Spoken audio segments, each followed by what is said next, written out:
everybody, welcome back to the channel. We are back on another episode of Daily Palantir, and today's episode is going to be an interesting one because I want to spend the majority of the episode talking about the media's relationship with Palantir. Now, I think I can offer a very unique perspective here, given that about 3 years ago, I started this YouTube channel and the primary focus was Palantir, and I kind of watched my relationship as a media personality talking about Palantir independently grow, along with seeing the CNBCs and Bloombergs of the world also grow in their relationship with Palantir. So I thought about this over the weekend as Palantir hit $30 right now.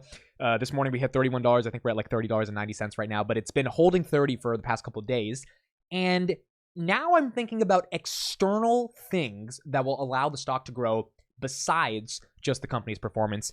And I think the media is going to play a big role. So we got a lot to talk about. Let's get into it. All right, before we get into the actual topic, real quick, I just want to show some price action right here. Palantir doing exceptional at $30.94 at the moment. It looks like we're probably going to close above $30 today, which will be the third close above 30 since 2021. Maybe the street is finally normalizing this company being priced at $30, up 1.8% today, 31.37. We also had CPI data come in at 2.9%. The street was expecting 3%, so that's very good for inflation. Means inflation's coming down, means we're more likely to get a rate cut, and so Palantir is probably getting a little bit of a benefit from that. And then final thing I want to talk about real quick before I get into the topic for today is we did get a partnership, two partnerships. So one partnership I saw this morning, $500,000 from the NIH.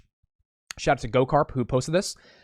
So small contract, 1-year contract. It'll end in a couple months, or actually not even a 1-year contract. It starts in, it started in July and it ends in September. So about a 3-month contract. But this is a long $500,000 contract from the NIH with the $8 million contract from the Air Force that we got last week, and the $19 million public health contract for 2 years that we got from ARPA last month. So $8 million, $19 million, $500,000. It might not seem like a lot in terms of the raw numbers, but it continues to show the government business is accelerating, particularly in the United States, with 24% year-over-year growth. And you want to see the NIH, Air Force, ARPA, et cetera, give out these contracts, because even if they're not large, if Palantir does a good job, they provide a very sticky service, they're going to get larger contracts in the future, which is the growth that we want to see. And then finally, we did get one more deal yesterday, which was Surf Air Technologies with Palantir. So this is the deal right here. It was in the morning. Surf Air Mobility announces plan to form a new venture, Surf Air Technologies, and enters agreement with Palantir Technologies to power operating system. They've been working since 2021. A lot of you guys probably have known about this, but now Surf Air Technologies is a new venture built from Surf Air. It's called the Surf Air OS, and it's being built on Foundry and AIP. It's going to develop and sell Surf OS, the operating system for the advanced air mobility industry. And thanks to Palantir, Surf Air over the past couple of years has increased a 25% revenue increase per trip, creating the foundation for Surf OS. If you don't know what Surf Air is, it is a company that essentially is trying to become the Uber of the skies. And so there's a lot of people competing in this place. eVTOLs are a very interesting industry. Palantir previously invested in a company called Lilium, which was also trying to tackle eVTOL and air travel in the sky. That's not like actual airplanes, but getting you from one destination 30 minutes to another destination. So they have some experience working in this industry, and obviously it seems like they found a strong partner with Surf Air Technologies. So it does go to show that, again, more and more companies are realizing, hey, the power of Palantir is real. Building our entire operating systems on Palantir is a very strong and effective thing to do. Why don't we just do and leverage what we've already been doing on top of AIP and Foundry, and Surf Air is another example of just that. Okay, so let's get into the main topic today, which is the media's relationship with Palantir.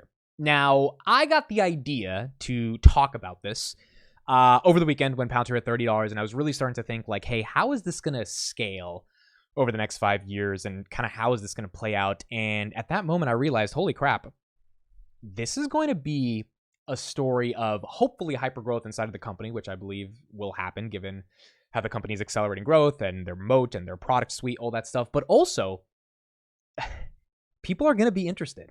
And I am a media personality. My career has essentially gone into media. And it kind of makes sense if you know a little bit about my background.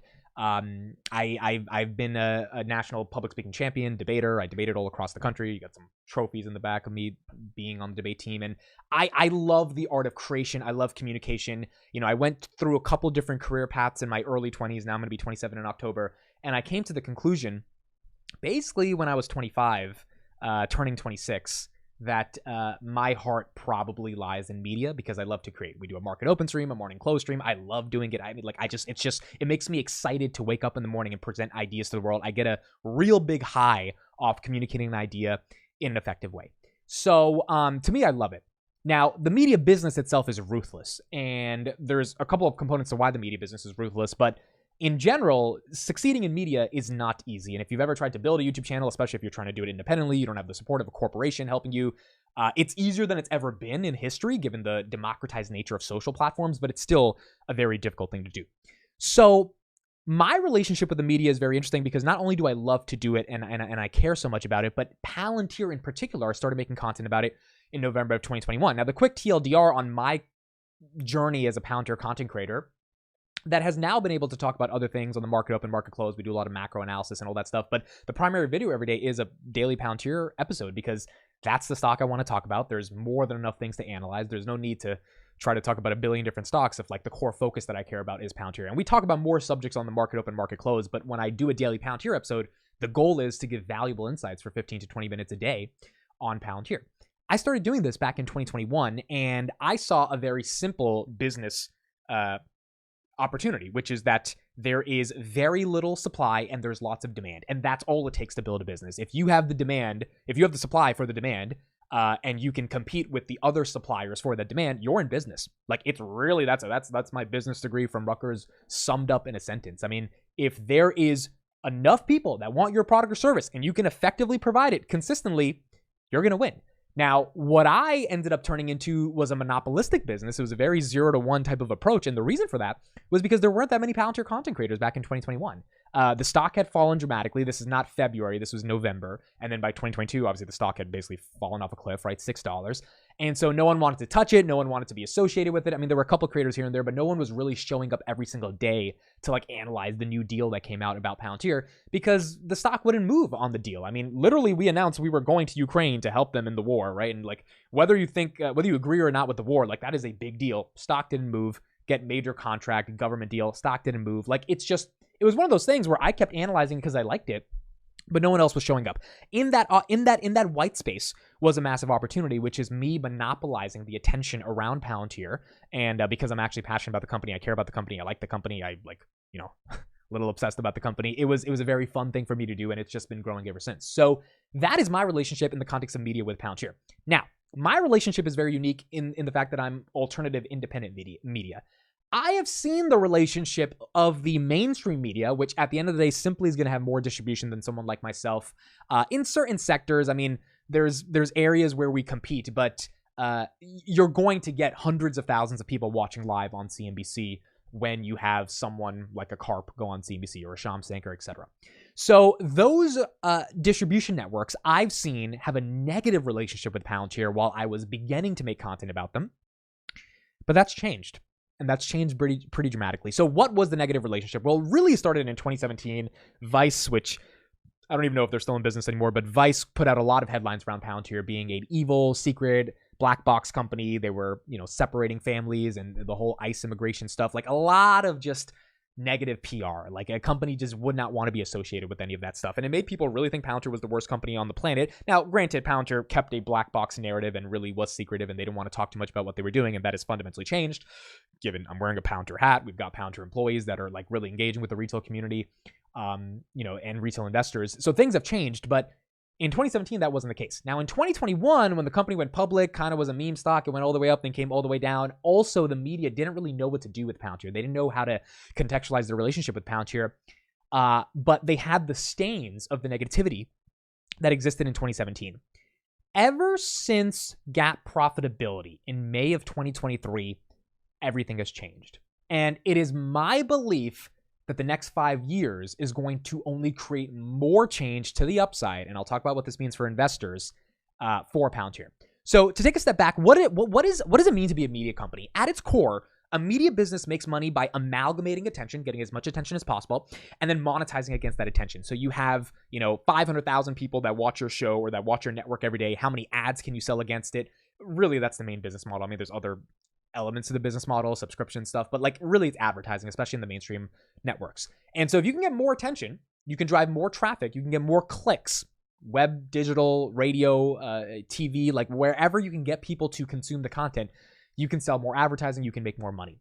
CNBC, Bloomberg, The Wall Street Journal, and Yahoo Finance, to me, those are the 4 core pillars of finance media. And their influence is declining to an extent because of things like alternative media. But at the end of the day, they still have most of the distribution. And if you're a CEO and you want to get in front of hundreds of thousands of people, you go and you do the press tour with those 4 networks because they will be able to amalgamate attention. They have studios and billions of dollars supporting them, etc. And they have the advertising, right? So that the business models actually make sense and they can execute against it. So I think that over the next 5 years, Palantir is going to get more and more interesting. What do media companies care about? They care about getting attention. If they care about getting attention, they've got to cover interesting stuff. You can't cover a stock in some random, some random company doing some random thing if no one cares about it. Now, if that company starts to accelerate and do something interesting, you can start covering it and see how people react and if they actually care about consuming that content. But at the end of the day, people have to give a crap about what you're talking about. I figured out in 2021, the reason I give a crap about Palantir is the same reason other people give a crap about Palantir. And honestly, the reason back in 2021 was that no one knew the reason. It was just different. It was a feeling. And I know that's like a cop-out answer, but like it's true. It was just something about this company. And then every deal you got, every Alex Karp interview you see, you just start getting yourself nudged a little bit more into the story, ingrained into the fabric of what this company can become. And then you start realizing, holy shit, they're not playing around, because you start really realizing this has been 20 years in the making. They've got all these patents. This technology is real. They're growing rapidly. They're getting $480 million from the NHS. Why are they getting, like, you start going deep, and it developed a community for my own channel. Now Palantir has 5x'd from those lows, officially $6 to $30. So we 5x from those lows. Companies become GAAP profitable for 6 quarters in a row. NHS contract, which was massive media attention to the downside because everyone accused Palantir of being some evil company. Peter Thiel's relationship with Trump, that didn't help. But still, we got that contract because the product was that good. So we ended up getting that contract. You start getting multi-$100 million contracts. Project Maven, $480 million contract we got the other day, about a couple months ago. AIPCon, massive conference that Palantir has hosted multiple times. And then you get all these other little idiosyncratic things that start getting people to care. One of those things is Karp getting more airtime, getting more attention, telling short sellers that they're high on coke if they short Palantir. By the way, one thing I forgot to show, Palantir's short float is now 3%. It is the lowest in the company's history, which is just phenomenal, dude. Like, the shorts are so scared of Palantir. There's like 60 million shares shorted out of 2 billion. So people are scared. But that's a good thing, right? You shouldn't want to short the company that helps with the lack of manipulation, all that stuff. So when you've got Karp saying this type of stuff, and when you've got the general media caring more, and then you've got the rise of LLMs, you've got the rise of AI, you've got the rise of people realizing, oh, defense spending is important. NATO, Ukraine, Russia, China, Taiwan, Israel, Hamas, all of this stuff Palantir is kind of at the center at when it comes to their core product, the ontology, operationalizing LLMs, and Gotham, their core defense product, being a necessary element of a country's defense stack if they want to protect their sovereignty. And you start realizing, wait a second. This is a company with narratives. And what does the media love? They love narratives. They love interesting people that can make you feel a certain way that produces a narrative. They just want to get people to watch. That's what they care about. And if they can get people to watch, it's a really, if you read John Baudrillard's work, he's a French philosopher. He talks a lot about the cynical elements of the media, and there's a lot to critique about the media. But like, to sum it up, the media just wants attention, and they will do whatever they can to get attention, to the downside or to the upside. I think over the next 5 years, based on all the things I talked about, AI, Western values, etc., Palantir is in the center of what the media is going to start to realize people care about, which is a company that, quite frankly, doesn't give a crap about what people think, is growing on the top and the bottom line. So you've kind of met those core business metrics, because if you're not growing, then the CNBCs, the Yahoo Finances, they just don't care about you, right? You're just not that relevant of a company. And they've got leadership that can actually get you to care. Like, when Karp speaks, you listen. And that's a very rare thing to have. I think one of the companies that resonates this, the Mag 7 all have their own element. I think the Mag 7 are covered the most by the media. But Tesla is the largest one out of the Mag 7 that gets a majority of the media attention, but that's more to the downside. And why is that to the downside? Well, the media has a lot of reasons they don't like Tesla. Oil and legacy car companies advertise a lot on media networks, and so if your advertisers are saying one thing, you probably can't talk that friendly about another thing because then the advertisers wouldn't advertise, right? So there's that type of relationship there. Elon has gone very political, and in general, if you believe the mainstream media is more biased towards the left, Elon has come out support Trump, so you get to see that kind of tension that exists. So Tesla has been an amazing story. The stock has done very well over the past 5 years, but the media doesn't have the most constructive relationship with Elon and Tesla. And for a moment in time they did, but then as Elon got more explicit and as different things started happening in his personal life, the media kind of took that and they ran with it. Now Tesla is such a large company, has such a big base of people. In fact, I think one of the reasons Elon probably bought Twitter is to secure his media control over Tesla, to make sure that, if he loses in the legacy media game, he has new media on his side. And there's so many retail investors. There's, hundreds of channels that cover Tesla every single day. That pushes back against the mainstream narrative. I bring Tesla up to say, I know some people who are watching this are probably like, well, Palantir, what if they have a negative relationship with the media? What if the media actually is a downside to Palantir giving them all this attention? I thought about that when I was thinking about this video, and I've come to the conclusion that I don't think Palantir is going to have the most negative relationship with the media over the next 5 years. Why? I think they're not necessarily that controversial. And the only reason I can say this in 2024, I couldn't say this in 2017, is because personally, the sort of woke cancel culture politics have started to cool down a little bit. They're still there. They're still out there. It's not like it's gone or anything. But saying that you care about Western values is not equivalent to saying you are a white supremacist, whereas in 2017, that was. If you said you believe in Western values and freedom and democracy and the sovereignty of the individual, you were a white supremacist because the West equaled white supremacy. And like I went to college, I took some of these classes. Like, this is legit the stuff that was taught, right? Like, this is not a joke. So I think that has changed a bit. And because that has changed, and because of the invasion of Ukraine by Russia, the world started realizing, defense technology matters. VCs have poured billions and billions of dollars into defense technology, trying to find the next Palantir. Palantir's government work has started to become incredibly relevant to the commercial sector because of what they've been able to do for governments and protecting governments from international threats, thwarting terrorism, all that stuff. And then you realize, well, wait a second, it's not crazy to say I defend Western values. It's not crazy to say that an enterprise needs transformational software, that if you're going to solve the enterprise data management problem, it's not going to be around serving them some type of random widget, but actually creating a piece of software that changes the organization. It's not crazy to say an LLM is basically a commodity unless you attach it to an ontology, which is an understanding of your business to contextualize the nature of that LLM. It's not crazy to say that the short sellers should be high on coke if they're shorting Palantir, because does it conventionally sound crazy? Yeah, but now you've got some sector of the investment community that thinks, that guy's crazy, that's a red flag. I think you've got a larger segment of the investment community that says, dude, that's my guy. And I think more and more institutional investors are not going to be thinking that saying that the shorts are on coke is a red flag, because it's just authentic, dude. It's just like when Karp said that, it wasn't some pre-rehearsed line. Like, he said that in the heat of the moment and he actually meant it. And I think the one thing we're missing in society right now is authenticity. With all the bullshit we have in media and all the, conflicting contradictions that people have to deal with and constantly being sold something, and, you never know if someone's selling you something or not, and there's all this grifting that's going on. You just want authenticity. You just want something real. And I think Palantir offers the real, which is why they don't charge you. They give you the product in a boot camp, and then they say, hey, if it works, then you can pay us, right? That's a very real way to sell software. That's just authentic. Karp doesn't sugarcoat what he says. He says some stuff on stage that's kind of crazy. He's, talks about self-pleasuring, basically talking about masturbation intellectually. Like, he doesn't care. This is how he is. This is how he talks. You either hate it or you love it, but you cannot deny that it's not real.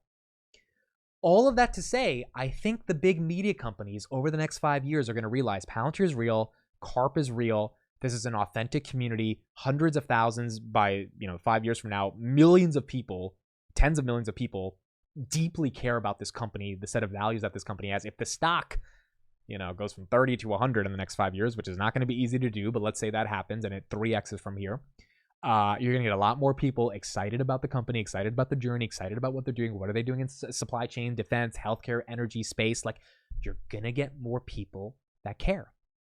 So the conclusion to this is, what does it mean for investors? It means sit back and enjoy the ride.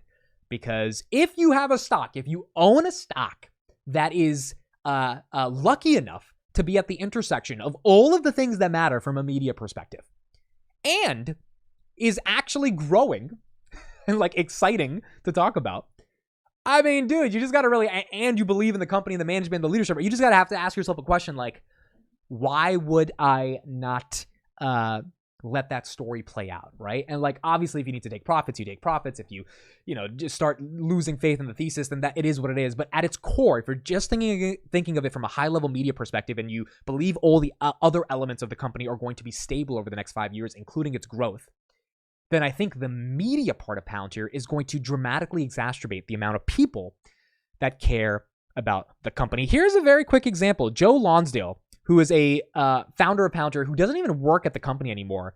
His latest video on CNBC has 22,000 views. The average video on CNBC maybe has a couple thousand.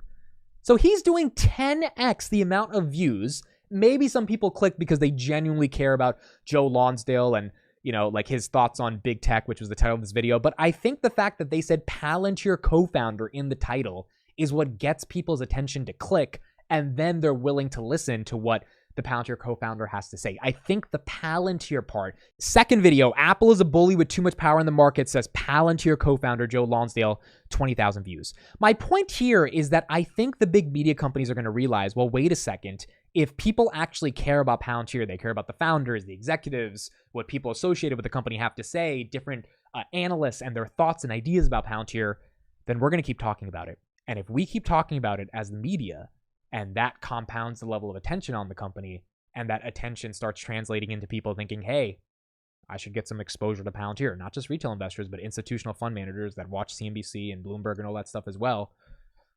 I think it's going to be a wild ride, dude. Like, I think we're going to watch this video in 5 years, and I think I'm going to be correct about this thesis that the media proliferation is going to be large. And in fact, I kind of already said this to myself internally. Like, when Palantir was $8, you might be saying, what was the motivation to make a Palantir video every day? And I was like, well, I even if there's only 100 people that care right now, I know that it's important to solidify my role as a content creator in this space because I know where the story is going to go.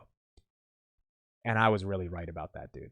I was really right because I knew my target was 20. It wasn't 30 because 30 seemed really far. But internally in my head, I was like, the stock's at $8. When it goes to 20, it's not going to be a conversation. I mean, I had people make hate videos on me and people in the comments were rude and all this stuff. I have a very thick skin. My skin is so thick that if you saw it at a club, you would ask for its number. So like my skin is very thick. So I don't worry about that stuff. And I never worried about this stuff. It never affected me. But I just knew that, man, these guys are dumb because like, I know where the stock's going. I know where the company's going. I know it looks grim right now, but when it goes there, they're going to look stupid for saying it's never. I mean, we had people literally saying the stock will never hit $20. And I'm like, yeah, I know it's far away from 8, but like to say it's never going to do that, given all the stuff that I'm reading about every day, like you're stupid and you're just fucking dumb. Like, so in my head, I was like, I'm going to be correct about this. Now my prediction is in the next 5 years, I don't know what the stock is going to be, but I think it's going to be higher than 30. And if it is, I think there's going to be a lot more media attention. And I think that media attention is going to compound aggressively. Palantir is on its S-curve of growth. I think the media attention is going to be on an S-curve of growth in terms of awareness for Palantir. And I think a lot of people are going to care about this company. So what it means for investors is enjoy the ride as the media continues to cover Palantir and brings awareness to a company that you may want to hold on to for the long term. All right, that's it for me. Thank you if you watched the whole video. I think this was a 30-minute video. Please leave a comment below if you actually got through the entire video. I know this was not a lot of news-related stuff. It was just me spitballing at the camera. Can you please comment voice note? Why? Because last night I posted on Twitter, I sent a 33-minute voice note to a friend, and then Apple didn't let me send it, so I had to like record it through my mic just to be able. It was a whole mess. I don't know why we need AI in our phones if we can't send basic voicemails or voice notes. But yeah, comment voice note because this video is almost as long as the 33-minute voice note to my friend. A lot of you that didn't know that story are probably like, why is this guy sending a 33-minute voice note to his friend? Well, it's because I'm talking in front of a camera for 30 minutes, so I can easily talk to my phone for 33 minutes telling my friend about something. All right, that's it. Thank you all for being here. Hope you guys enjoyed. I'll see you on the next one. Bye, everyone.